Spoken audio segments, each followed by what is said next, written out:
प्रधानमन्त्री प्रचण्ड र चिनिया राष्ट्रपति सी जिनपिङ बीच चच्याङ प्रान्तको ह्वाङचौमा भयो भेटवार्ता। नेपालबारे चिनिया राष्ट्रपतिले दिए यति खतरनाक बयान। नेपाललाई हरेक प्रकारका सहयोग गर्न चाहेको जनाइए प्रतिबद्धता। नेपालका लागि बनेको बन्दरगाह आयो सञ्चालनमा। संयुक्त राष्ट्रसङ्घको महासभामा भाग लिन अमेरिका गएका पाकिस्तानी प्रधानमन्त्रीले उठाए काश्मीरको मुद्दा। तत्काल जनमत सङ्ग्रह गर्न संयुक्त राष्ट्रसङ्घलाई आग्रह गरेपछि भारतीय प्रतिनिधि बने कालो नीलो। बेलायत फेरि युरोपियन युनियनमा जोडिन चाहेको हो त? यसबारेमा के भन्छ त बेलायतको विपक्षी लेबर पार्टी? यसबारेको जानकारी। सभामुख देवराज घिमिरे र आयरल्यान्डका राष्ट्रपतिबीच भयो गम्भीर विषयमा छलफल। नेपाललाई सहयोग गर्दै नेपाल भ्रमण गर्न चाहेको आयरल्यान्डका राष्ट्रपतिको भनाई। र चीनको ह्वाङचौमा भएको टेबल टेनिस खेलमा नेपाली खेलाडी उत्तर कोरियाली खेलाडीद्वारा पराजित। विश्वभर भयो नयाँ तरङ्ग पैदा। नमस्कार। ग्रेटर नेपाल टिभीले तयार पारेको राष्ट्रिय तथा अन्तर्राष्ट्रिय समाचारहरूको सङ्गालो ग्रेटर न्युजबाट विवश बुढाथोकीको यहाँलाई हार्दिक स्वागत छ।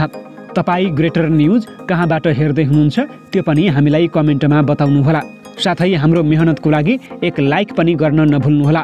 अब समाचार विस्तारमा। जनवादी गणतन्त्र चीनको औपचारिक भ्रमणमा रहेका प्रधानमन्त्री पुष्पकमल दाहाल प्रचण्ड र चिनिया राष्ट्रपति सी जिनपिङ बीच चीनको ह्वाङचौमा औपचारिक भेटवार्ता भएको छ। चच्याङ प्रान्तको ह्वाङचौमा 1900 एसियाली खेलकुदको उद्घाटन समारोह अघि शनिबार प्रधानमन्त्री प्रचण्ड नेतृत्वको नेपाली प्रतिनिधि मण्डल र चिनिया राष्ट्रपति सी नेतृत्वको टोलीबीच औपचारिक भेटवार्ता भएको हो। प्रधानमन्त्री प्रचण्ड चीनको राजकीय भ्रमणका लागि शनिबार बिहान चीन गएका हुन्। संयुक्त राष्ट्रसङ्घको 78औं महासभालाई सम्बोधन गरेर उनी न्युयोर्कबाट सिधै त्यहाँ पुगेका हुन्। सो सहरमा आयोजना गरिएको 1900 एसियन गेमको उद्घाटन समारोहमा प्रधानमन्त्री प्रचण्ड सहभागी हुने कार्यक्रम रहेको छ।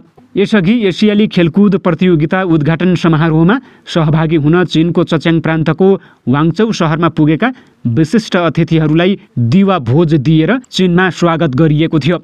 चिनिया राष्ट्रपति सीले आयोजना गरेको भोजमा नेपालका प्रधानमन्त्री प्रचण्ड समेत सहभागी भएका थिए। यसैबीच चिनिया राष्ट्रपति सी जिनपिङले शान्तिपूर्ण सह-अस्तित्वको 5 सिद्धान्तका आधारमा नेपाल र चीनले आपसी सम्मान, समर्थन र समान अस्तित्वका साथ ठुलो र सानो देशबीच समान सह-अस्तित्व तथा साझा विजयको नमुना बन्ने बताएका छन्। चीन भ्रमणमा रहेका प्रधानमन्त्री पुष्पकमल दाहाल प्रचण्ड र नेपाली प्रतिनिधि मण्डल र चिनिया राष्ट्रपति सहितको चिनिया टोली बीचको शिष्टाचार भेटमा सो कुरा बताइएको चिनिया सञ्चार माध्यमले जनाएका छन्। साताव्यापी भ्रमणका लागि शनिबार चीन पुगेका प्रधानमन्त्री प्रचण्ड र चिनिया राष्ट्रपति सी जिनपिङ बीच ह्वाङचौमा भेटवार्ता भएको हो। राष्ट्रपति सीले चीनले चीन तथा नेपालको सम्बन्धमा उच्च महत्त्व दिँदै नेपालसँग विकासको रणनीतिक सम्पर्कलाई सबल पार्दै विभिन्न व्यावहारिक सहयोग आदान प्रदान गर्ने आफूहरूको इच्छा रहेको बताएका छन्। देशको शासन र अनुसन्धान सम्बन्धी अनुभव आदान प्रदानलाई सबल पारी सम्बन्धमा नयाँ प्रगति बनाउने चाहना चीनको रहेको समेत सीले जानकारी दिएका छन्। प्रधानमन्त्री दाहाल र नेपाली टोली सहित चिनिया राष्ट्रपति र चिनिया प्रतिनिधि मण्डलको भेटमा प्रधानमन्त्री दाहालले चीनको विकास परियोजना belt and road initiative BRI परियोजनालाई साथ र समर्थन रहेको जानकारी गराएका थिए। प्रधानमन्त्रीको हैसियतमा आफ्नो तेस्रो चीन भ्रमणले नेपाल चीन मैत्रीपूर्ण सम्बन्ध र सहयोगका विषयमा नयाँ शक्ति थपिने विश्वास समेत उनले व्यक्त गरेका छन्। भेटपछि चिनिया समयअनुसार 8 बजे 1900 एसियाली खेलकुद प्रतियोगितामा प्रधानमन्त्री दाहाल सहभागी हुने कार्यक्रम रहेको छ। प्रतियोगिताको उद्घाटन चिनिया राष्ट्रपति सीले गर्नेछन्। सो खेलको प्रत्यक्ष प्रसारण चिनिया टेलिभिजनहरूले गरिरहेका छन्। चीन र नेपाल बीचको वैदेशिक व्यापारमा नयाँ व्यापारिक मार्ग सञ्चालनमा आएको छ। प्रधानमन्त्री पुष्पकमल दाहाल प्रचण्डको चीन भ्रमणका क्रममा दुई देशले नयाँ व्यापारिक मार्ग खुलाएका हुन्। कोरोला नाका नजिक बनेको बन्दरगाह सञ्चालनमा आएसँगै चीनसँगको व्यापारमा प्रयोग हुने मुख्य व्यापारिक मार्गको सङ्ख्या 3 पुगेको छ। नेपाल चीन बीच हाल तातोपानी र रसुवा गढी गरी 2 व्यापारिक नाका रहेका छन्। यो सूचीमा निकट भविष्यमै समुद्री सतहबाट 4600 मिटरको उचाइमा रहेको लिजी बन्दरगाह थपिएको हो। चिनिया पत्रकार सेन सिवेका अनुसार नेपालका प्रधानमन्त्रीको चीन भ्रमणको अवसरमा नयाँ व्यापारिक मार्ग सञ्चालनमा आएको हो। चिनिया राष्ट्रपति सी जिनपिङले खेलकुदको माध्यमबाट शान्ति र एकता प्रवर्धन गर्न आह्वान गरेका छन्। चीनको ह्वाङचौमा आयोजित 1900 एसियाली खेलकुद प्रतियोगिताको उद्घाटन समारोह अघि शनिबार आयोजित स्वागत समारोहमा बोल्दै चिनिया राष्ट्रपतिले खेलकुद मार्फत शान्ति, एकता र समावेशिता प्रवर्धन गर्न आह्वान गरेका हुन्। राष्ट्रपति सीले साझा भविष्य भएका समुदायको सदस्यका रूपमा एसियाली राष्ट्रहरूले असल छिमेकी र पारस्परिक हितलाई प्रवर्धन गर्दै शीत युद्धको मानसिकता त्यागेर विश्व शान्तिका निम्ति योगदान गर्नुपर्ने बताएका छन्। पाकिस्तानका अन्तरिम प्रधानमन्त्री अनवर उल हक कक्कडले संयुक्त राष्ट्रसङ्घको महासभामा काश्मीरको मुद्दा उठाएपछि भारतले पनि प्रतिक्रिया दिएको छ। कक्कडले काश्मीरलाई भारत र पाकिस्तान बीचको शान्तिको कुञ्जी भएको बताए। उनले भारतले जम्मू काश्मीरमा गैर कानुनी रूपमा कब्जा गरेको र त्यहाँ जनमत सङ्ग्रह गर्नुपर्ने बताएका छन्। पुलवामा हमला भएपछि भारत र पाकिस्तान बीच तनाव बढेको छ। घटनामा 40 केन्द्रीय रिजर्भ पुलिस बल CRPF का जवानहरूले ज्यान गुमाएका थिए। त्यसपछि भारतले पाकिस्तानको बालाकोटमा हवाई हमला गरेर जवाफ दिएको दाबी गरेको थियो। सोही वर्ष भारतले जम्मू काश्मीरबाट धारा 370 हटाएको थियो र जम्मू र काश्मीरलाई दिएको विशेष दर्जाको अन्त्य गरेको थियो। सभामुख देवराज घिमिरेले आयरल्यान्डका राष्ट्रपति माइकल डी हिगिन्ससँग शिष्टाचार भेट गरेका छन्। आयरल्यान्डको राजधानी डब्लिन स्थित राष्ट्रपति कार्यालयमा भएको भेटमा द्विपक्षीय हित तथा पारस्परिक सम्बन्धका बारेमा छलफल भएको सभामुखका प्रमुख स्वकीय सचिव तेज प्रकाश भट्टराईले जानकारी दिए। भेटका क्रममा सभामुख घिमिरेले कूटनीतिक सम्बन्ध विस्तार भएको 24 वर्षमा दुई मुलुकबीच उच्च स्तरीय सम्बन्ध एवं सम्पर्क गहन हुँदै गएको बताएका छन्। उनले सन् 2019 सेप्टेम्बरमा आयरल्यान्डको प्रतिनिधि सभाका सभामुखले गरेको नेपाल भ्रमणले दुई संसद बीचको सम्बन्धलाई घनिष्ठ बनाएको बताएका छन्। सभामुख घिमिरेले नेपाल र आयरल्यान्ड भौगोलिक रूपले टाढा भए तापनि कला, साहित्य, सङ्गीत तथा संस्कृतिका माध्यमले नजिक रहेको उल्लेख समेत गरेका छन्। हाम्रा दुई मुलुकबीच विश्व शान्ति, मित्रता एवं सद्भाव जस्ता समान मूल्य मान्यताहरू हुन्। लोकतन्त्र, मानवाधिकार, विधिको शासन र स्वतन्त्रता हाम्रा साझा प्रतिबद्धताहरू रहेका छन्, सभामुखको भनाइरहेको थियो। सभामुख घिमिरेले सन् 2026मा नेपाल अति कम विकसित मुलुकबाट स्तर उन्नति हुन गइरहेको जानकारी दिँदै नेपालको आर्थिक विकासका लागि कृषि, पर्यटन, जलविद्युत, भौतिक पूर्वाधार तथा सूचना प्रविधि जस्ता क्षेत्रहरूमा लगानी गर्न राष्ट्रपति मार्फत अन्तर्राष्ट्रिय समुदायलाई अपिल समेत गरेका छन्। उनले लगानीकर्ताहरूलाई आकर्षित गर्न आवश्यक कानुनी एवं नीतिगत सुधारहरू समेत भइरहेको जानकारी दिएका छन्। सभामुख घिमिरेले जलवायु परिवर्तनको चुनौती सामना गर्न विश्व मञ्चमा नेपाल र आयरल्यान्डबीच सहकार्यमा जोड दिएका छन्। उनले आयरल्यान्डमा शिक्षा हासिल गर्न नेपाली विद्यार्थीहरू आकर्षित भएको बताउँदै आवश्यक सहजीकरणका लागि आग्रह गरेका थिए। भेटमा आयरल्यान्डका राष्ट्रपति हिगिन्सले नेपाल राजतन्त्रात्मक शासन अन्त्य गर्दै लोकतन्त्रको बाटोमा अघि बढेको बारे आफू जानकार रहेको बताउँदै प्राकृतिक रूपमा दुवै मुलुक धनी रहेको उल्लेख गरे। उनले सर्वोच्च शिखर सगरमाथा र हरित पर्यटनका लागि नेपाल जान आइरिस नागरिक लालायित रहेको समेत बताएका छन्। राष्ट्रपति हिगिन्सले नेपाल आयरल्यान्ड मैत्री समूह मार्फत नेपालको कृषि, पर्यटन लगायतका क्षेत्रमा काम गर्न सकिने धारणा राखेको सभामुखको सचिवालयले जनाएको छ। 3 सदस्यीय प्रतिनिधि मण्डलको नेतृत्व गर्दै आयरल्यान्ड भ्रमणमा रहेका सभामुख घिमिरे भोलि नेपाल फर्कने कार्यक्रम रहेको छ।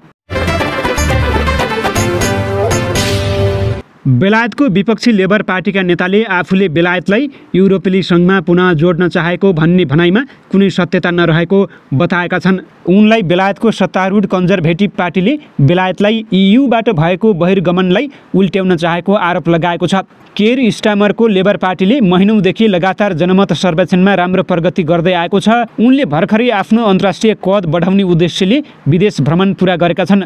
लन्डन फर्केपछि उनलाई केही दिन अघि राजनैतिक वृत्तमा गरिएको टिप्पणीका बारेमा सोधपुछ गरिएको थियो। मोन्ट्रियलमा आयोजित मध्यमार्गी वामपन्थी मञ्चमा उनले आफू युरोपेली सङ्घको नियमबाट अलग हुन नचाहेको घोषणा गरेका थिए। यसै भनाइलाई लिएर चान्सलर जेमेरी हन्टले ब्रेक्जिटलाई अनपिक गर्न चाहेको आरोप लगाएका छन् भने विदेश मन्त्री जेम्स क्लेभरीले नाम बाहेक सबैमा EUमा पुनः सामेल हुन चाहेको बताएका छन्। यो मुद्दा बेलायतको EU छोड्ने पक्षमा मतदान गरेको उत्तरी इङ्ल्यान्डको परम्परागत लेबर पार्टीप्रति झुकाव भएका क्षेत्रहरूमा अत्यन्त संवेदनशील रहेको छ। विवादित बनेको यस विषयप्रति आफ्नो धारणा राख्दै स्टामरले शुक्रबार EU यसको भन्सार सङ्घ वा एकल बजारमा फर्कने कुनै अवस्था नरहेको बताएका छन्। उनले भने तर यसको अर्थ यो होइन कि लेबर सरकारले खाद्यान्नको स्तर घटाउन चाहन्छ, श्रममा जनताको अधिकारमा कम स्तर कायम गर्न चाहन्छ। उनले थप स्पष्टीकरण दिँदै भने लेबर पार्टीमा कैयौँ वर्षदेखि यी मुद्दाहरूमा पूर्ण रूपमा एकरूपता भएको छ। यो सरकारको नीति पनि हो।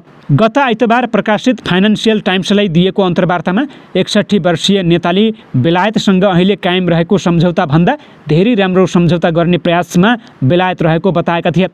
यो बोरिस जोन्सनको प्रधानमन्त्री कालमा वार्ता गरिएको थियो भने सन् 2021 मा लागू भएको थियो र सन् 2025 का लागि पुनरावलोकन गर्ने योजना बनाइएको थियो। यसको कार्यान्वयन विशेष गरी उत्तरी आयरल्यान्डको सन्दर्भमा सहज हुन सकेको छैन। ब्रेक्जिटले बेलायती अर्थव्यवस्थामा नकारात्मक प्रभाव पारेको छ र रहिरहने कतिपय अर्थशास्त्रीहरूले बताउने गरेका छन्। 19औं एसियाली खेलकुद आजदेखि चीनको ह्वाङचौमा सुरु भएको छ। तर चीनले अरुणाचल प्रदेशबाट आउने भारतीय खेलाडीलाई प्रवेश दिन अस्वीकार गरेको छ। यस विषयमा भारतीय खेलकुद प्राधिकरणले गम्भीर आपत्ति जनाएको छ। भारतीय खेलकुद प्राधिकरणले यसलाई एसियाली खेलकुदको भावनाको हनन भनेको छ। चीनले अरुणाचल प्रदेशमाथि दाबी गर्दै आएको छ। हालै चीनले नयाँ नक्सा जारी गरेको थियो जसमा अरुणाचल प्रदेशलाई फेरि चिनिया सीमामा देखाइएको छ। चीनको दाबीलाई भारतले अस्वीकार गरेको छ। प्रधानमन्त्री पुष्पकमल दाहालको चीन भ्रमणका क्रममा नेपाल उद्योग वाणिज्य महासङ्घ र China council for promotion of international trade CCPIT को संयुक्त आयोजनामा बेजिङमा नेपाल चीन बिजनेस समिट हुने नेपाल उद्योग वाणिज्य महासङ्घले जनाएको छ। द्विपक्षीय व्यापार प्रवर्धन र नेपालमा चिनिया लगानी आकर्षित गर्ने उद्देश्यले उक्त समिट आयोजना हुन लागेको हो। समिट सेप्टेम्बर 24 अर्थात् आइतबारका दिन CCPIT को मुख्यालय बेजिङमा आयोजना हुनेछ। उक्त समिटमा प्रधानमन्त्री दाहालले पनि बोल्ने कार्यक्रम रहेको छ। 120 वटा चिनिया कम्पनीको सहभागिता रहने जनाइएको सम्मेलनमा नेपालका तर्फबाट महासङ्घ पदाधिकारी सहित करिब 50 जना व्यवसायीले सहभागिता जनाउँदैछन्। समिटमा चीन सरकारका उच्च पदस्थ अधिकारी र प्रधानमन्त्रीको भ्रमण दलमा सहभागी नेपाली उच्च अधिकारीहरूको पनि सहभागिता रहनेछ। उक्त सम्मेलन पूर्व बिजनेस टु बिजनेस बैठक पनि राखिएको महासङ्घको भनाइरहेको छ। र चीनको ह्वाङझौमा जारी 19औं एसियन गेम्स अन्तर्गत टेबल टेनिसको पुरुष टिम इभेन्ट्समा नेपालले दोस्रो पराजय भोगेको छ। शनिबार बिहान भएको खेलमा उत्तर कोरियाले नेपाललाई 3 गोलले पराजित गरेको हो। नेपाली पुरुष टिमले शुक्रबार जापानसँग 3 गोलको पराजय भोगेको थियो। समूह बी अन्तर्गत शनिबार उत्तर कोरियाका योसोङ हामले नेपालका संयोजक कपालीलाई पराजित गरे। दोस्रो खेलमा जिसोङ आनले नेपालका रुबिन महजनलाई पराजित गरेका थिए। तेस्रो खेलमा उत्तर कोरियाका जोसिङ रीले नेपालका विशाल श्रेष्ठलाई सेटमा हराएका थिए। हवस् त यिनै खबरसँगै ग्रेटर नेपाल टिभीले तयार पारेको राष्ट्रिय तथा अन्तर्राष्ट्रिय समाचारहरूको सङ्गालो ग्रेटर न्युजको समय सकिएको छ। यतिन्जेलसम्म हेरेर तथा सुनेर साथ दिनुहुने तपाईँ सम्पूर्ण देश तथा विदेशका दर्शकवृन्दलाई धेरैभन्दा धेरै धन्यवाद। अर्को समाचारमा हाम्रो फेरि भेट हुनेछ। तबसम्मको लागि म विवश बुढाथोकीलाई पनि आज्ञा दिनुहोस्। नमस्कार।